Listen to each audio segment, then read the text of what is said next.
Welcome to Silicon and Spice, where tech leaders share life's unique flavors. Today, we have my longtime friend, Sebastiano here. Do you want to wave hi? Hi. Yeah, this finally happens. Thank you Yeah. for coming. So Sebastiano Armelli currently is an engineer leader at Meta, and he's leading Facebook and Messenger notes creation and also Messenger Stories products.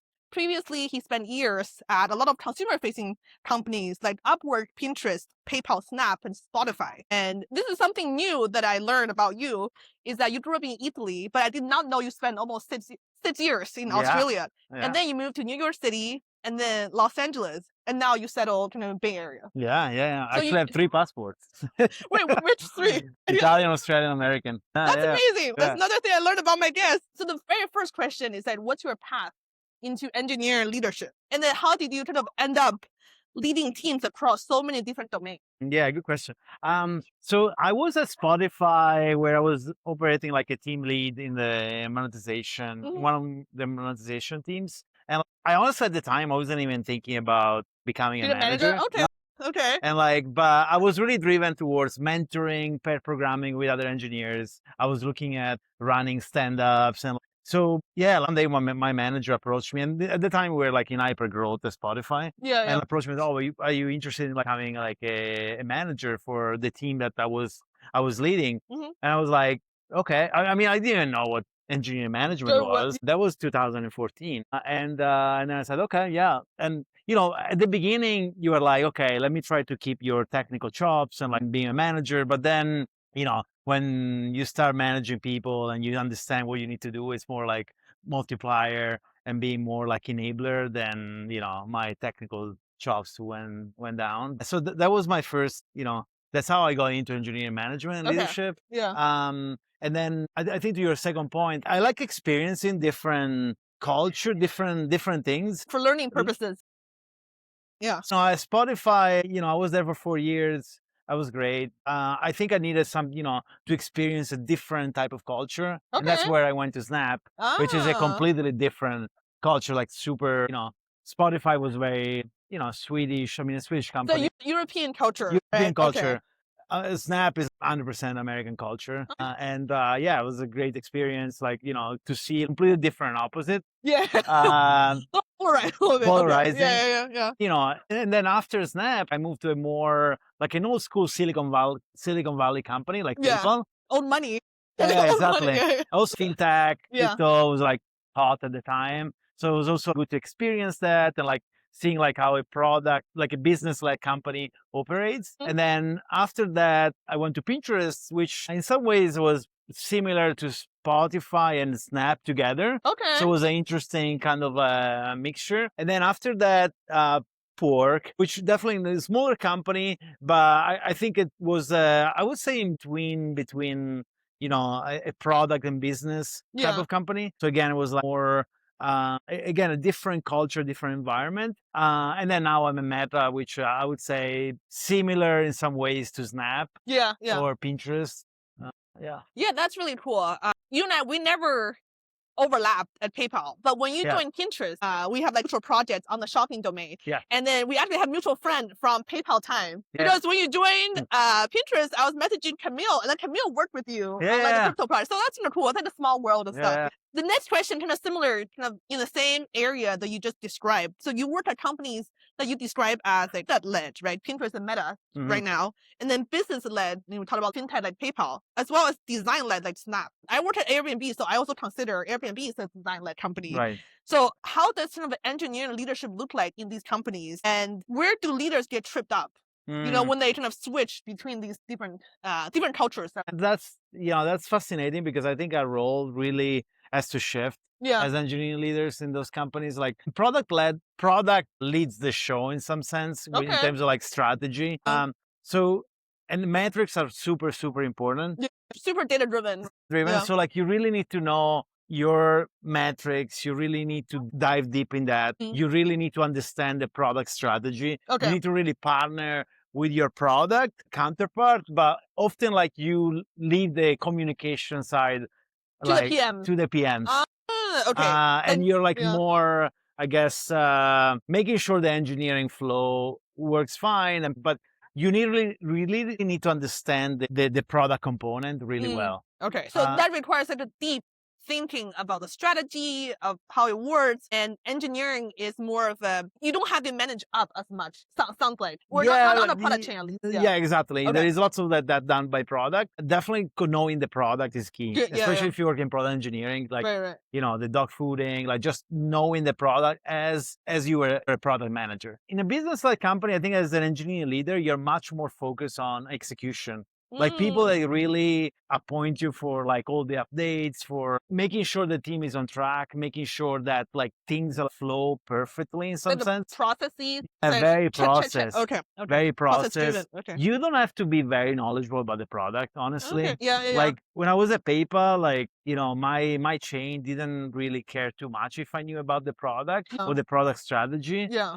Because the decision were made by the business. And product, yes, was defining the requirements, but for engineering, it's more about, okay, when is this done? Is there a delay? Is there any risk? Risk mitigation, coordinating across multiple teams and multiple orgs. So that's really the complexity there. So it's a different way of managing in some sense. And also how you manage your engineers or your layers, because like you really put pressure on different things. Like in product-led companies, you put pressure on timelines, but not as much as putting pressure on, are you really convinced that's the right strategy? Versus in business-led, the push is it done or not? Like, when is it done? Yeah. Gotcha. Yeah. Design-led, I think in some ways are similar to product, but like I think there is much more focus on innovation. So as an engineering leader, you kind of like have to play that role where you really balance that innovation with the technical, making sure that the tech that doesn't, explode, and making sure that, you kind of balance all this innovation with what's feasible. So you have to play that strong role where you say, okay, this is possible, not possible. You're thinking outside of the box a little bit. Right. And I think in design-led companies, product is also, design plays the major role. They come up with all the ideas. How the users feel. Metrics are important, but in some cases, like aesthetics, taste matters more than metrics. That's true.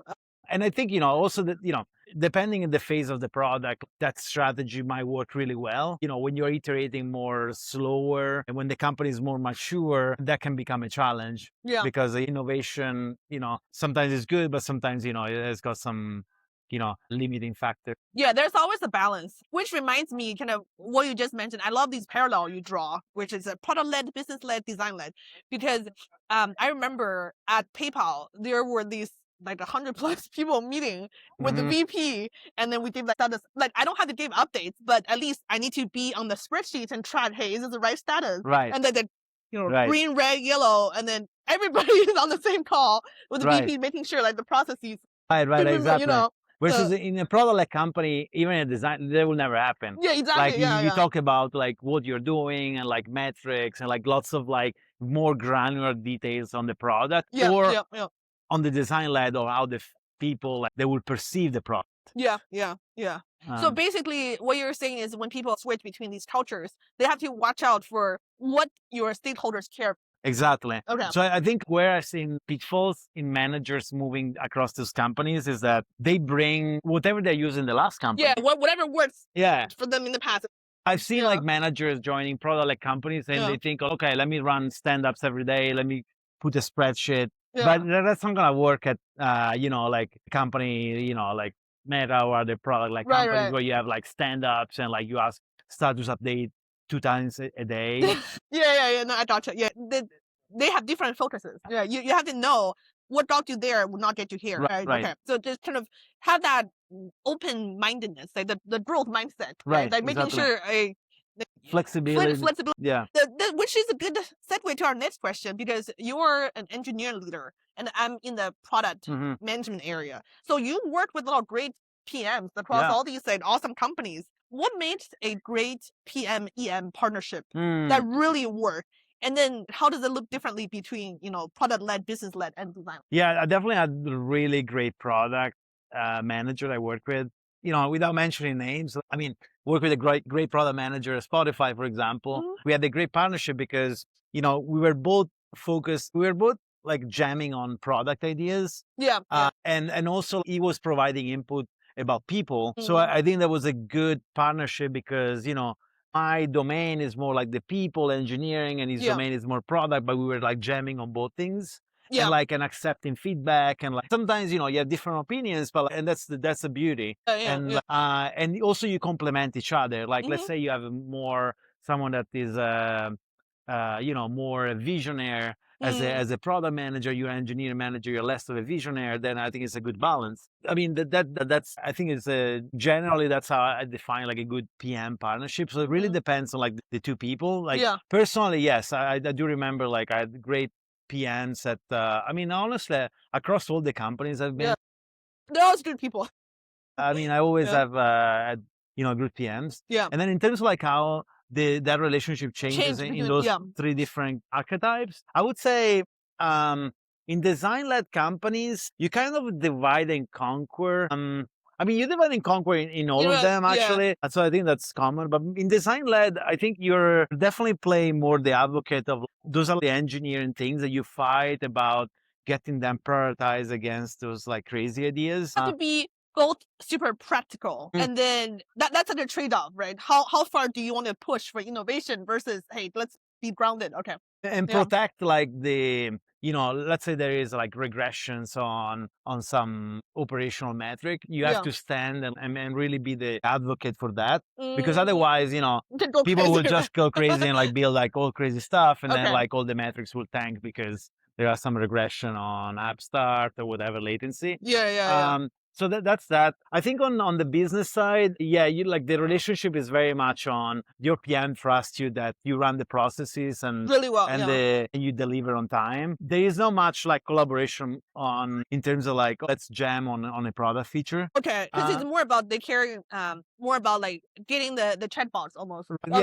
In some sense, which there is nothing negative. It's just that's a different way style, different style. And product led is like really, I would say sometimes the two roles are very connected, that in a way that you often step on each other's toes. Like, and actually, I think it's also healthy when I see like my PM, going over with my engineers about the things to do. Okay.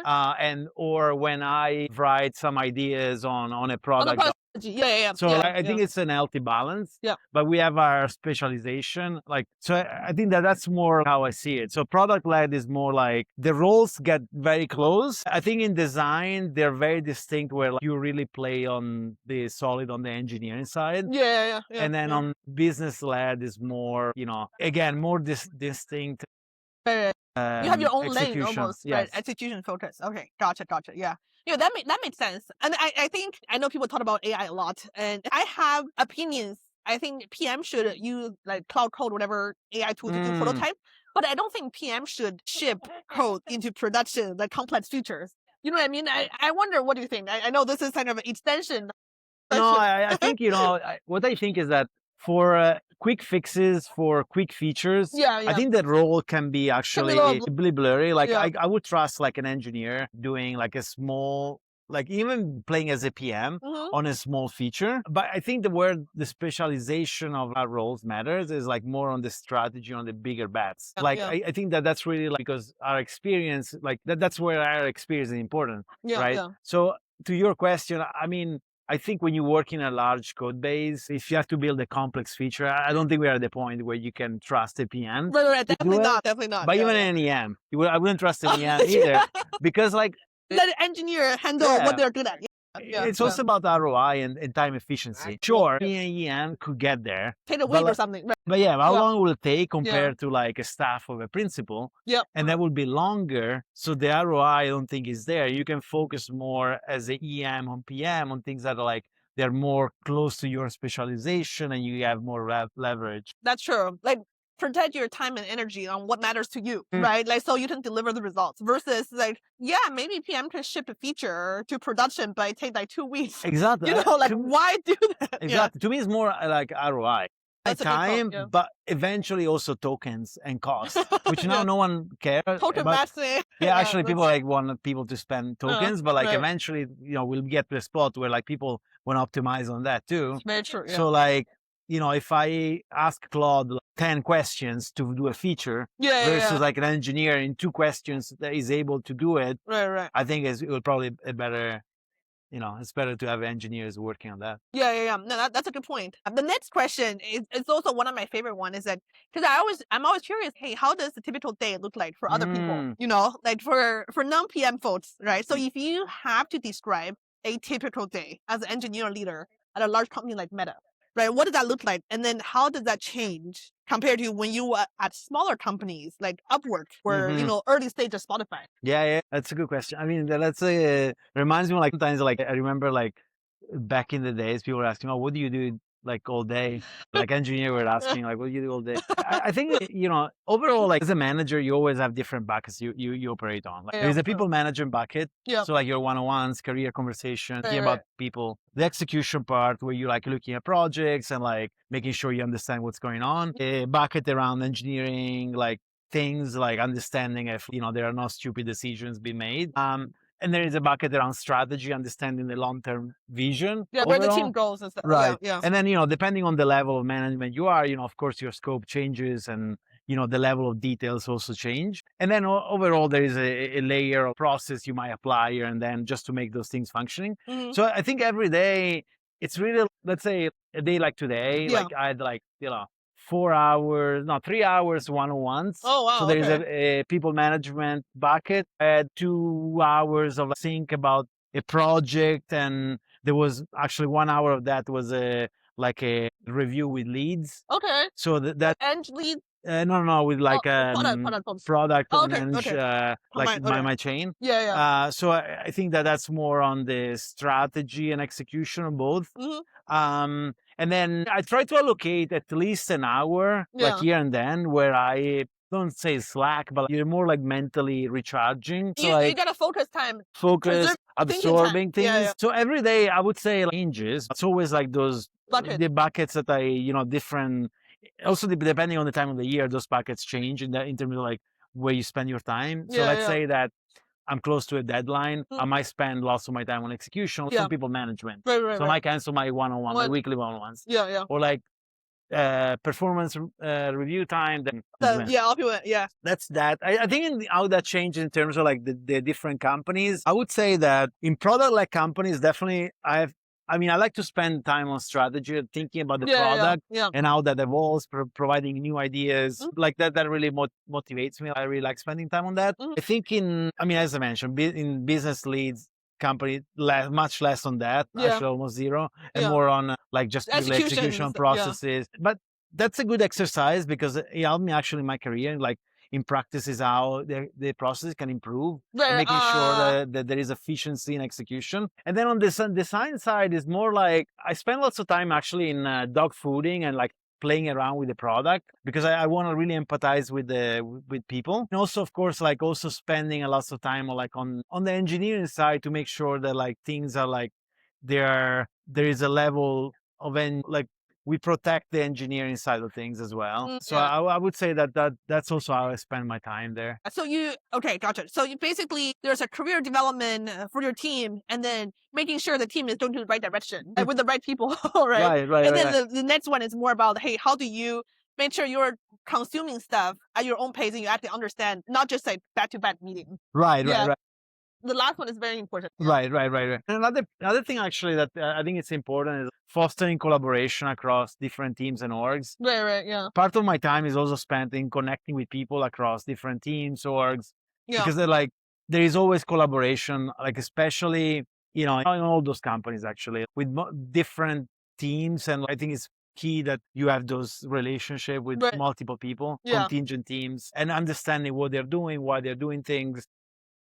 Almost like a check-in kind of, like even though you guys might not be working on the same project at this moment, but if you have a pulse on what they're heading, so you can kind of understand the bigger picture. Right. And then later on, you can connect the dots and say, this team was working on, I don't know, a group chat feature, or maybe we can do that because like that's aligned with what they're doing. So it's also like fillers you put in. No, that makes sense. I think that the connection building and also kind of the inward facing, making sure you have time to do some deep work. These are pretty these are pretty important. I think I used to be kind of guilty, just I feel productive because I have a lot of meetings. But in reality, once I have one-on-one, I still have to digest it, right? Yes. I have like all these like 50 tabs open, but I need to finish reading them. Right. Sure I catch any nuances, right? Right, Yeah. right. And Yeah. actually, to that point, actually, something I didn't mention is that because it seems like now all my days in meetings, which is true. Yeah. But then I have my absorption or focus time, which is, I mean, it's typically evening or early mornings. Oh, So before the work starts or after, because or in those breaks here and then, but sometimes it's tough to fit it in. You need to take time to like digest the food, right? Or like you need to write a document, like in focus time. Yeah. No, that's true. That's true. The next question is more about kind of the ways of working, because you have been managing both remote teams at Upwork, and also now Meta is like hybrid, right? You go to whether it's SF or MPK and stuff. So what's your honest take on remote versus hybrid for engineering team? And then what do you do differently in these different setups? Yeah, so remote, I worked at remote Upwork and Pinterest as well. Right, that's right. I think remote, it gives you lots of freedom. I think works can be very efficient, especially when you line up all meetings like the whole day. Oh, okay. Like today, actually, I worked from home. I had like meeting back to back from 8 to 5 p.m. Very much more efficient. Something you couldn't do in the office because you have to go to different rooms. And like you talk to people. So there is that element in the remote, but then like you definitely lose lots of the real-time conversation, the connection with people, but also like sometimes the innovation, the idea, the jamming, the impromptu jamming. I think it's important. So I think hybrid is a good balance because you can do that and sometimes like you shift your day when you want to have like all meetings in one day. I think remote is good. I think remote is good, especially when you work on products that maybe you have less innovation in some sense, or like you're like you delegate a lot to like people autonomously and they run with it. And I think that can work really well. But I think when you have to do something like a bit more innovative, meeting in person, I think it's just easier. Because I mean, you can set up things online and I think that works too. And we did that at Upwork and Pinterest and they worked well. But I feel like in person, there is still something that always adds more. In terms of how you change the way you manage. So I think definitely you need to spend more time being deliberate in setting up meetings on remote. So you have to be more deliberate. Okay, if I want to connect to this person, I need to like allocate 2 hours of my time versus in an hybrid, you might say, oh, let's go for lunch. Just chat it out. Just sometimes it's easier. You have to be more deliberate on the remote side. I think on the remote side, you definitthen do more delegation and it requires more trust too. More trust, for sure. And I think that's to me like my general philosophy is like I trust. My first thing is I trust people, and then but of course if they don't deliver, if they don't deliver, then you like get less, a little more hands-on. So I think, definitely with remote, you have to have that mindset where you have to trust people more than in a hybrid. But I think, it's that's how I would say like the main shift. I think the other part is like working asynchronously. I think it's in a remote environment, you basically, you have to, by default, you work asynchronously. So you don't expect replies right away versus when you're in the office, of course, it's much more real time. So sometimes that's why I'm saying when you do something innovating, like things might speed up when you are like in office or in a hybrid model. But, I think as a manager, you can set mechanism also and guardrail when you work remotely and say, hey, the expectation to have core working hours between a time or another. And so I think you have to focus a bit more on the process side when you are in a remote setting. It reminds me of there one company in the past. There's a really important meeting. There's some stakeholder didn't show up, and then because we were in office, so I literally walked around the office like trying to find the person, and I found that person in the staircase. So then I really need you for this. And then the person, we were able to talk it out. Right. But I feel like in remote setting, maybe the person will not understand this is a firefighting situation. Like they might ignore the Slack, which is okay. But in office, you can actually say, hey, I really need you right now. If people can say, I'm home. Exactly, and then kind of now this concludes our like work questions. So now we move on to the fun questions. Since I used to work for an e-commerce company, I always ask my podcast guests, what is your favorite clothing brand?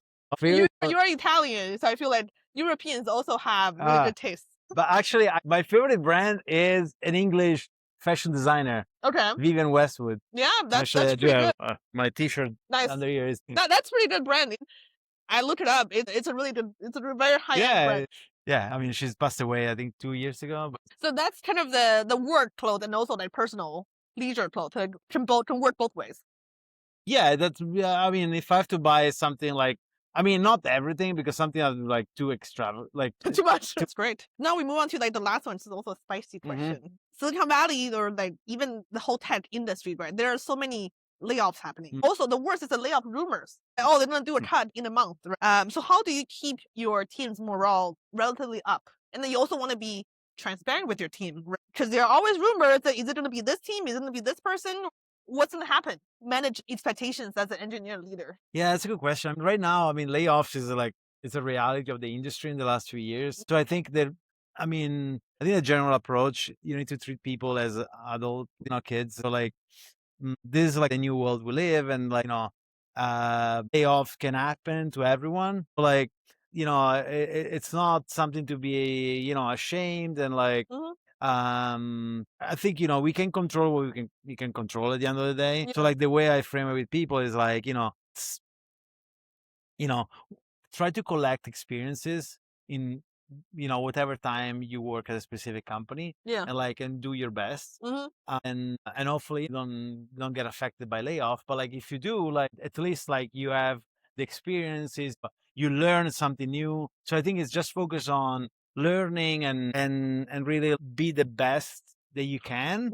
And then, sometimes there are decisions about, department being removed and you're being laid off. There is nothing you can control. You can control your performance in some cases. Some other cases you can't even control your performance. But I think it's just that's what I tell people. Like, yeah, we live in a world where this is the new norm. And try to learn as much as you can, and build. In my case, building cool products, and that can be an experience you always remember. In your career. Like, I remember, like, all the experiences. Like, when I think back at my past, like, I think about all those moments, those experiences I spent in, and also Cool with stuff. the people as well, like growing people, or like just connecting with someone. I think that's also part of that's important. Like, when you work at those big companies, you have a pool of people that you meet and you spend time with, the network that you build.